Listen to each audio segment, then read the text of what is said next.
राधे राधे सभी को। आज हम आपको बहुत प्यारी कहानी सुना रहे हैं और सुनकर आपको बड़ा ही आनंद आएगा।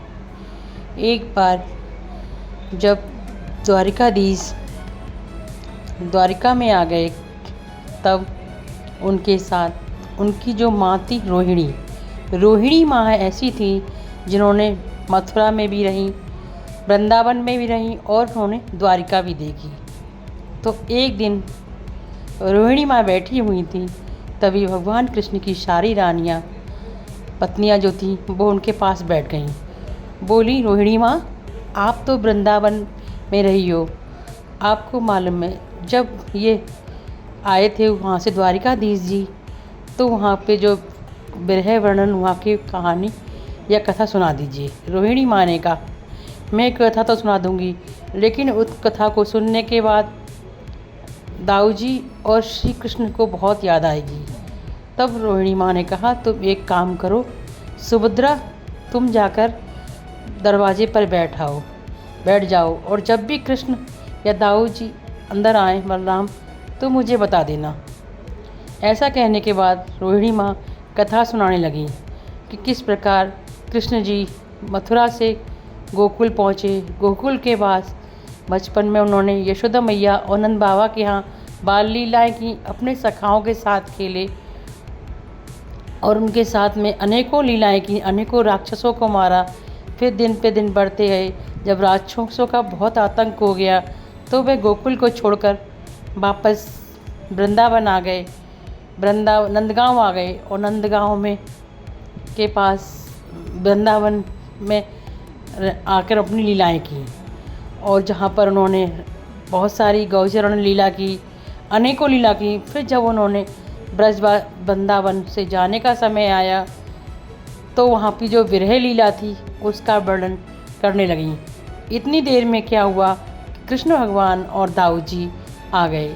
उधर कहानी रोहिणी माँ से कथा सुनते सुनते सारी रानियाँ रोने लगीं और रोते रोते बेहोश सी हो गईं, उन्हें कुछ भी होश नहीं रहा। उधर कृष्ण ने देखा, जो सुभद्रा जी बैठी थी गेट दरवाजे पे, उन्होंने भी देखा, वो भी रोने लगी। उन्हें होश नहीं रहा कि कृष्ण वहाँ पे आ चुके हैं। जब कृष्ण ने वृंदावन की बात सुनी, तन से तो कृष्ण वृंदावन से चले गए थे, लेकिन मन से वे वृंदावन से कभी नहीं गए। हमेशा उन्हें ब्रज की याद आती थी।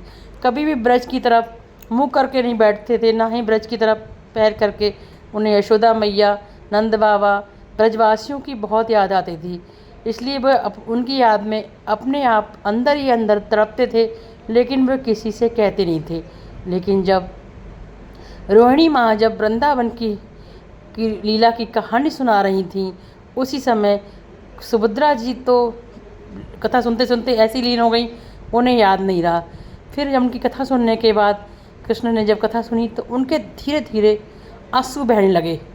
आंसू इतने बह हुए कि प्रेम की जो लीला थी वो 10वें अवतार तक पहुंच गई।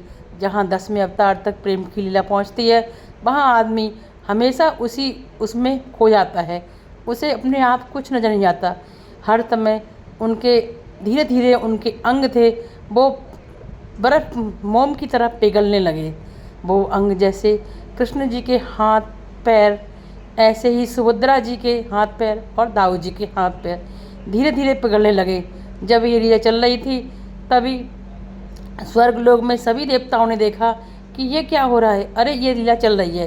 तभी उन्होंने नारद जी आए और नारद जी ने रोहिणी माँ से कहा, माँ तुम ये क्या कर रही हो, आप ये कहानी सुनाना बंद कर दो, नहीं तो द्वारिकाधीश समुद्र में जल में बहकर विलीन हो जाएंगे, वो धीरे धीरे पिघल रहे हैं। जब रोहिणी माँ ने ये बात सुनी तो बाहर जाकर देखा तो वास्तव में जो द्वारिकाधीश थे उनके आधे रंग पिघल चुके थे, हाथ पैर केवल धड़ धड़ बचा था। सुभद्रा जी का और बलभद्र जी का यही हाल था। यह देखकर नारद जी ने कहा, प्रभु ये क्या। तब भगवान ने कहा, द्वारिकाधीश अपने आए और बोले, ये मेरा रूप कलयुग काल में मेरा यही रूप होगा और लोग इसी की मुझे पूजा करेंगे। उन्हें मालूम होगा कि जब वृंदावन से कृष्ण चले गए तो वो विरह में अपने इतने तड़पे कि उन्होंने अपने सारे अंग भी उनके पिघलने लगे थे। इस प्रकार जब कलयुग आएगा तो मेरे इसी रूप की पूजा होगी और इसे मैं जगन्नाथ के रूप में जाना जाएगा। ऐसा कहने के बाद फिर कृष्ण जी अपने बाल द्वारिकाधीश के स्वरूप में आ गए। और उसके बाद में जब द्वापर युग समाप्त हुआ, उसके बाद जब कलयुग आया तो तब राजा को इंद्रधनुष को सपने में देखकर भगवान नील माधव भगवान ने सपना दिया और इस प्रकार जगन्नाथपुरी में आ गए। आपको मेरी ये कहानी कैसी लगी? ये भाव प्रधान कहानी है कि हमारे भगवान अपने भक्तों की भक्ति में इतने पिघल जाते हैं कि अपने अंगों को भी पिघाल देते हैं। और जगन्नाथ जी दोनों हाथ आगे करके हैं, वो उसमें अपने भक्तों की पुकार सुनकर उनको गले लगाने के लिए तैयार हैं। ऐसा ही जगन्नाथ जी में उनका है मंदिर। और हमारे जगन्नाथ भगवान हैं, वो साल में एक बार नहाते हैं। बाकी समय पुजारी उनके सामने शीशा रख देते हैं और उस शीशे को ही साफ करके कहते हैं हमारे प्रभु नहा लिए।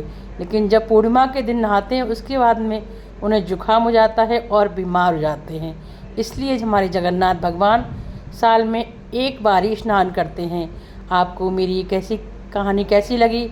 अगर पसंद आई हो तो मेरे चैनल को सब्सक्राइब कीजिए। अगर कर लिया है तो धन्यवाद, नहीं किया है तो प्लीज़ मेरे चैनल को सब्सक्राइब कीजिए, लाइक कीजिए, शेयर कीजिए। ऐसी प्यारी प्यारी कहानियाँ आपको सुनाती रहूँगी। बोलो जगन्नाथ प्रभु की जय, द्वारिकाधीश की जय। जय जय श्री राधे राधे।